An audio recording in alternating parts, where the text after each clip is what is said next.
Medyo utaw siya nung nagsalita. "Who's that?" sigaw nito. I think nakita niya rin ang nakita ko. Sa lakas ng kidlat ay medyo lumiwanag sa loob ng sala, kaya kitang-kita namin na mayroon ng tao na nakatayo papasok sa mansyon. Sa sobrang takot ko ay napayakap na ako kay Sir Arvin at nagsisigaw. "Wah!" Sigaw naming pareho. Pati siya ay yumakap na rin sa akin at hindi namin alam kung saan kami sisiksik para maitago namin ang sarili. Putris talaga. Kaya ayoko nang umuulan ng malakas tapos magba-brown out tapos kumukidlat tapos kukulog pa ng malakas tapos may kung ano-ano nang lumalabas na ibang creature. Wah! Naramdaman kong may malamig at basa na humawak sa balikat ko. Sir. Wah! Mas lalo akong sumiksik kay Sir Arvin. Halos mapaiyak na ako sa sobrang takot. "Ano ba? Lumayo ka nga." "Sieti." Sigaw naman ni Sir Arvin habang napakapit ulit sa akin ng mahigpit. Muli ko na namang naramdaman ang basa at malamig na bagay sa balikat ko. Mukha nga itong kamay kung tutuusin. Pero hindi ko na pinagtatangkaan pang hipuin. Baka kung ano pa ang mahawakan ko. Baka mamaya kamay pa yan ng zombie o spirit o kung ano pa man yan. Ayoko na. "Are you trying to kill us?" Galit na sambit ni Sir Arvin. "Of course not, kuya." Napamulat naman ako ng mata sa pagkakarinig ko sa boses ni Sir Jedby. Maliwanag na pala at mukhang kababalik lang ng power. Napatingin ako sa dalawang taong basang-basa ng ulan. At kita ko kung gaano kaluwang ang ngiti ni Sir Jedby. Habang si Gab naman ay naka-peace sign. Agad naman akong lumayo sa pagkakayakap kay Sir Arvin na halos lumubog na ako sa kahihiyan dahil sa makahulugang tingin nung dalawa sa amin. "Alang niya. At bakit ngayon lang kayo?" basag sa katahimikan ni Sir Arvin. "Traffic sa EDSA dahil sobrang lakas ng ulan, kuya. Buti nga nakauwi pa kami, ang lakas pa man din ng kulog at kidlat sa labas. Nandito na kami bago mawalan ng kuryente, pero nung nag-brown out at narinig naming naghihiyawan kayo, let's say na nakapag-isip lang kami ng konting prank. Kung nakita nyo lang ang mga mukha nyo kung gaano kayo natakot." "Buhahaha," paliwanag ni Sir JB na tatawa-tawa pa. Naningkit naman ang mga mata kong tumingin sa dalawang mukhang basang sisiw. "Lechugas. Kung sila kaya ang takutin ko." Magsasalita pa lang sana ako nang bigla na namang kumidlat ng malakas at muli na namang nawalan ng kuryente, kaya nagsiksikan kami sa isang lugar. "Dun nga kayo." Nababasa ako. Rinig kong reklamo ni Sir Arvin. "Quiz naman." Reklamo naman ni Sir Jebby.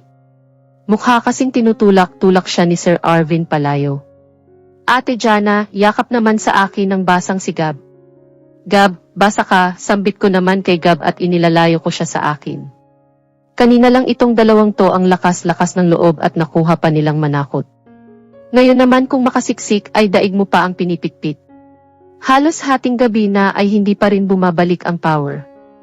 Nakapagpalit na rin ng damit si Sir Jebby at Gab at kasalukuyan kaming nasa sala pare-pareho. Pareho kasi kaming duwag ni Gab kaya hindi kami makatulog at makapagstay sa kwarto ng kami lang dalawa kaya lumabas na lang kami. Hindi man inaamin ng mga amo namin pero halata mo namang takot rin sila na mag-isa sa kani-kanilang kwarto nila nang walang ilaw. Lalo naman si Sir Arvin, ni hindi nga makatulog yan nang walang ilaw. Mabuti na lang bumili sila ng pizza, kaya may pinagsasaluhan kami sa gitna ng isang kandila na nagsisilbing liwanang sa amin at nagbukas na rin si Sir Jebby ng beer inka. Kahit madilim ay masaya kaming nagkwentuhan. Maliban na lang sa isang napakalaking kege na kasama namin. Tiis lang ng TSS kapag nagtatawanan kami ni Gab at Sir Jebby. Bahala siya sa life niya, mas masarap kaya ang beer kapag masaya ang kwentuhan. Tama diba? And, sa mga kids and teens, bawal po ang any kind of liquors. For adults only muna. Anong ginagawa ko dito? Bakit ako nandito? What? Is there fire? Napalingon at napatingin ako ng masama sa bagong gising na nagtatanong kung may sunog. Biglang sigaw niya nang makita ako habang nakabalot ng kumot at pagka-check niya sa sarili niyang katawan, kaya napasigaw na rin ako. Wow, what are you doing here? Mas lalo ko siyang tiningnan ng masama. Dapat ako ang nagtatanong sa kanya niyan. What am I doing here? Pagtatama ko. Pinagsamantalahan mo kung hayop ka. Pinaghahampas ko siya hanggang sa napaiyak na ako. I can't believe this. Paano ako napunta sa kwarto ni Sir Arvin?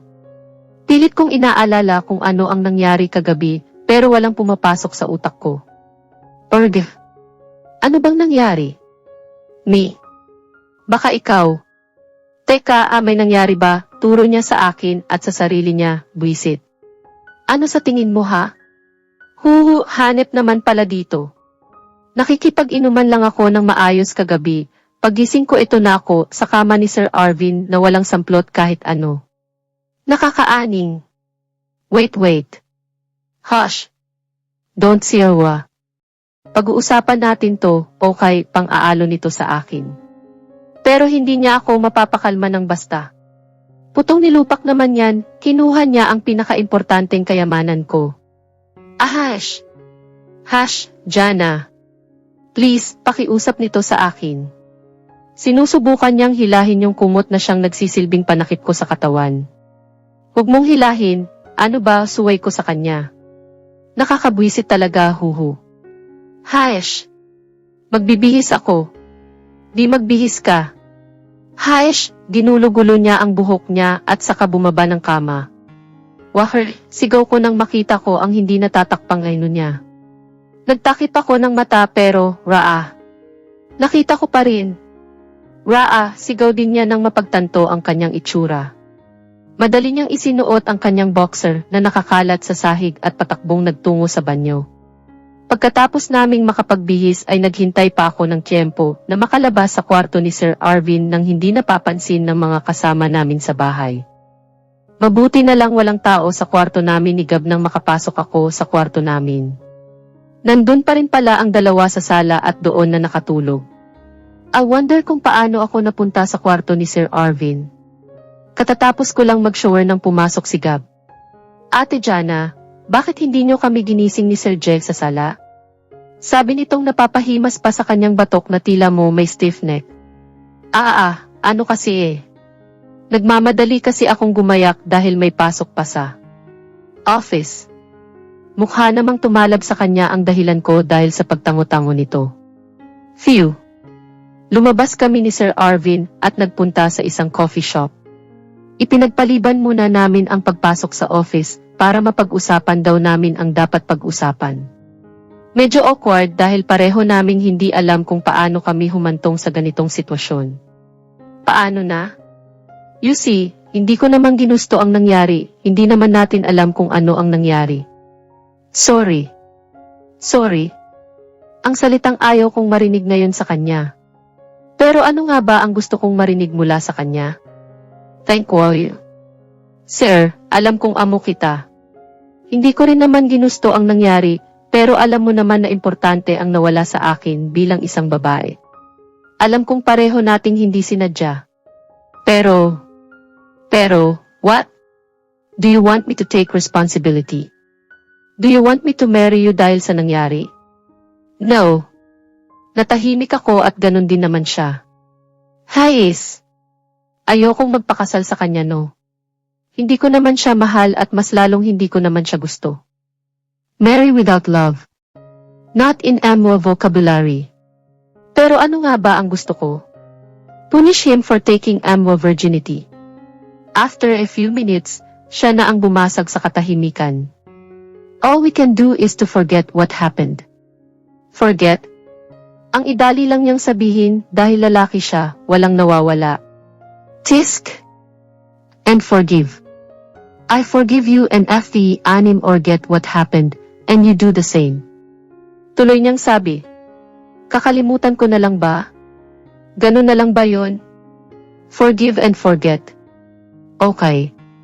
Kahit labag sa loob ko. Susubukan kong kalimutan ang nangyari, but don't he expect me na titira pa ako sa bahay niya? Hindi ko kayang makasama sa iisang bubong ang taong kumuha sa ipinagmamalaki ko. Kahit sabihing nasa tamang edad na ako, pero mali pa rin eh. May mga pangarap pa akong hindi pa natutupad. But, magre-resign na ako sa trabaho ko. Mukhang nag-isip siya at sa huli ay tumango-tango. I understand. Resignation letter. Resign. Biwa Jana Denise Castillo. Katulad ng napagkasunduan ay nag-resign na ako kay Sir Arvin. Pinasa ko sa kanya yung simple resignation letter ko at tinanggap naman niya. Nagpaalam na rin ako kay Gab at Sir Jebby. Kung ano-ano nang ang dahilan ang pinagsasabi ko sa kanila dahil ayaw nila akong paalisin. Kakatouch naman. Kung hindi nga lang nagyari ang aksidenteng yun ay baka hindi pa ako umalis dito kahit gustong-gusto ko na. Napalapit na rin kasi sa akin ang bahay na ito, si Sir Jebby at si Gab. Pwera na lang sa isa dyan. Katumbas equals. Nagpalipas muna ako ng 3 araw sa mansyon ng Escudero bago umalis at ngayong araw ko na nga balak umalis. Where are you going, Jana? Napahinto ako sa paghakbang habang bitbit ang 2 maleta nang lumabas ako sa kwarto namin ni Gab. Gusto pa nga niya sana akong samahan sa lilipatan ko pero tumanggi ako. Baka kasi kapag umalis siya ay mapagalitan pa siya ng amo niya. Sabihin pang lakwatsera siya. Aalis na po, sir. Di ba nag-resign na ako, sabi ko nang masalubong ko si Sir Arvin sa sala. Nakakasual ito at mukhang hindi sa office ang punta. Aba, himala? Yeah, I know. Sabi nitong tumingin sa ibang direksyon. Alam naman pala niya, tatanong-tanong pa. Mauna na po ako, sir. Sabi kong ambang maglalakad na. Wait Napahinto ako at naghintay ng kanyang sasabihin. You can't leave ano na naman ba ang trip ng isang to? Bakit hindi? Nag-resign na ako at napag-usapan na natin to, Sir Arvin. Bakit nagbabago na naman ang isip mo? Naiinis kong sabi sa kanya. Gusto lang atang makipag-argue pa. Napahilot siya sa tungki ng kanyang ilong. At nagbuntong hininga. I said, you can't leave. Pinal na sabi nito. Lumapit siya sa akin habang naniningkit ang mata at saka nakipag-agawan sa 2 kong maleta at ipinasok muli sa kwarto namin ni Gab. Narinig ko pang nagtanong si Gab kay Sir Arvin at gusto nitong makita ako pero binawalan siyang lumabas. Sinundan ko lang siya ng tingin hanggang sa makalapit na siya ulit sa akin. Kinuha niya ang kamay ko pero winaksi ko iyon. Tisk, sabi nito saka sa pilitang hinawakan ako sa wrist at saka hinila palabas ng bahay. Teka lang naman, sir. Saan mo ba ako dadalhin? I ask for the antique time. My goodness. Nakasakay na kami sa private plane pero heto't hindi ko alam kung saang lupalop niya ako dadalhin. Ayaw niya akong paalisin ng bahay niya pero heto't nakasakay na naman sa eroplano na malamang ang bagsak namin ay ibang bansa. Tumahimik ka nga kahit ilang minuto lang, pwede, siya pa talaga ang mukhang nairita. Kanina panay ang hila niya sa akin kung saan-saan tapos kapag tinatanong ko naman ang tahimik lang niya. Lagi pang nakapikit ngayon na tila mo may malalim na iniisip. Panay rin ang buntong hininga niya. Hindi niya ba alam na naiilang ako kapag nakikita ko ang pagmumukha niya? Nang dahil sa Haish! Buisit! Napahalukit-kit na lang ako at saka padabong na sumandal sa inuupuan ko. Pumikit na lang ako at kinalma ang sarili. Naku sarap tirisin. Welcome to Korea. Yan agad ang nabasa ko pagkababa namin. Paanong hindi ko agad mapapansin ang laki-laki ng letrang nakapaskil sa isang mahabang pader. Korea? So Korea naman kami ngayon. Hi! Ano na naman kayang klaseng appointment ang meron siya dito at kailangan na naman nakasama ako? Talagang ginawa niya pa akong anito na pampaswerte. Kung maganda lang sana ang relasyon namin bilang mag-amo, di sana na-enjoy ko ang mga out of the country na ganito. Kaya lang, hindi. Dahil nabubwisit ako at nakakabisit siya. Hindi na ako nagtanong pa. Ano pa nga bang say ko, kitang-kita na ng 2 mata ko kung nasaan kami naroon ngayon. Hindi naman ako pwedeng mag-walk out dahil ang layo-layo nito sa Pilipinas. Hinayaan ko na lang siya kung saan man niya ako dalin. Sisiguraduhin kong tatakasan ko siya at lalayas na sa bahay niya pagka-uwi sa Pilipinas kahit ayaw niya. Habang naglalakad sa airport ay napatingin ako sa paligid, pero parang hindi to airport eh. Parang private airport. May 2 pang airplane, bukod pa yung sinakyan namin, at may 2 helicopter pa na nakaparada sa di kalayuan. Medyo sosyal din ang paligid dahil pagkatapos ng mahaba at malawak na simento ay puro Bermuda grass naman sa paligid. May mga bulaklak pa. Sosyal. Parang paraiso na lapagan ng eroplano na private property na hindi ko matanto. Isarado mo yung bibig mo. Nakakahiya, saglit akong napatingin sa katabi kong naglalakad at saka napakagat sa labi. Oo nga naman nakakahiya, may mga kasama pa naman kaming mga naka-men in black na nagga-guide sa amin. Parang yung style lang na nag-assist sa amin sa Japan noon. Pinasakay kami sa isang itim na kotse. Nauuna naman sa amin ang isa pang itim na kotse at saka meron din sa likod. Akala mo presidente ng Pilipinas at nakapaka-importanteng tao ang nakasakay sa loob, si Sir Arvin lang naman yan. Hindi ko maintindihan kung ano ang pinag-uusapan ni Sir Arvin at nung isang matandang lalaki, pero halata mong nagtatalo sila dahil tumataas ang boses ni Sir Arvin. Pagkarating namin dito sa isang napakalaking bahay, ay maayos naman kaming pinatuloy ng mga tao dito, pero nung makausap ni Sir Arvin ang matandang lalaking katalunan niya ngayon ay natatakot na rin ako. Nagpapataasan kasi sila ng boses. Ano ba kasi ang pinag-uusapan nila? Kaya nilang magtagalog, o kahit Taglish, o kahit English nang maintindihan ko naman kahit papano. Wala naman akong pakialam kung anong pinag-uusapan nila, pero dinuduro kasi ako nung matandang lalaki eh. Sino ba siya para duruin ako ha? Inaano kasi ako nung matandang lalaki eh. Ano daw? Nega Junior Yujo eh. I like her, ano daw, sigaw ni Sir Arvin sa matanda sabay hawak sa kamay ko, at umakyat sa taas ng bahay. Habang papaakyat naman kami sa hagdanan ni Sir Francis ay nilingon ko ang matanda. Nagbawi kaagad ako ng tingin nang makita kong sinusundan pala kami nito ng tingin habang iling-iling pa. Sir, sino ba yung kausap mo? Kaaway mo? At saka saan tayo pupunta? Hindi pa ba tayo uwi sa Pilipinas? Mukhang galit naman sa'yo yung client mo dito tapos ang lakas pa ng loob mong pasukin ang bahay niya. Napahinto naman siya sa paglalakad at ganun din naman ako. Lumingon siya sa akin at ilang segundong akong tiningnan bago magsalita. Ang dami mong sinasabi. Saka naglakad na ulit.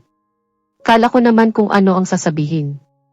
Huminto kami sa tapat ng isang malaking pintuan. Halos mapatingala nga ako sa laki. Ngayon lang ako nakakita ng ganitong kalaking pintuan, pwera sa pintuan ng elevator ha. Bumitaw siya sa pagkakahawak sa akin. Napatingin naman ako sa kanya, habang nakayuko at mukha siyang malungkot. Bakit? Sir, ano po ba ang nandyan? Tanong kong haos pabulong. Ilang minuto na kasi kami sa harapan ng pintuan hindi pa niya binubuksan. Tapos yung itsura pa niya, mukha siyang nagdadalawang isip. Hindi siya sumagot. Iniangat ko ang kamay ko papunta sa doorknob pero pinigilan niya ako. Ako na lang sabay buntong hininga. Ano ba talagang meron dito? Parang ibang tao rin si Sir Arvin sa paningin ko ngayon. Ngayon ko lang kasi nakita ang ekspresyon niyang nalulungkot. Dahan-dahan naman niyang inangat ang kanyang kamay at saka pinihit ang doorknob. Parang slow motion naman na makita kong dahan-dahan siyang lumakad patungo sa isang babaeng nakahiga sa kama at maraming aparatong nakakabit. Pagkalapit nito ay humalik ito sa noon matandang babae at saka tinitigan ang mukha. Dahan-dahan akong lumapit sa kanila. Sino siya, sir? Tanong ko. Parang naaantig ang puso ko sa nakikita ko. Mukha kasing hirap na yung matanda sa kung ano man ang karamdaman nito. Emwa ma'am. Napatakip ako sa bibig. Nanay niya? Di tatay niya yung kausap niya kanina hindi kliyente. Bakit naman ako dinuduro ng tatay niya? May colon cancer siya stage 4. Sabi niya, almost in a cracked tone, then I saw tears in his eyes. Napatakip na naman ako sa bibig. Stage 4. Graduation na yun ah. Oh my God. Arvin. Afgab, napalingon ako sa nagising na matanda. Agad namang nagpahid ng luha si Sir Arvin at saka ngumiti. Yeah, Umma. Sagot naman ni Sir Arvin habang hinahagod-hagod nito ang buhok ng nanay niya. Atradvaftu, J. Yeah, Umma. Jana, si Inida. Hindi ko maintindihan ang pinagsasabi nila pero parang narinig ko yatang binanggit ni Sir Arvin ang pangalan ko. Jana. Yep yun. Sabi nitong tumingin sa aki at saka ngumiti. Kahit hindi ko naintindihan ang sinabi niya ay tumango-tango na lang ako at saka ngumiti. Tis. Umma, please don't lie. Baka maniwala yan. Tapos tumawa ng bahagya saka lumingon sa akin then smirked. Aish. Thanks for coming into his life, Jana. Masaya akong nakilala na rin kita sa wakas. Kung hindi pa siguro ako nagkasakit ay hindi niya pa ako dadalawin dito at hindi pa kita makikilala. Gulat naman ako sa sinabi nung matandang babaeng nanay ni Sir Arvin. Seriously? Marunong siya magtagalog?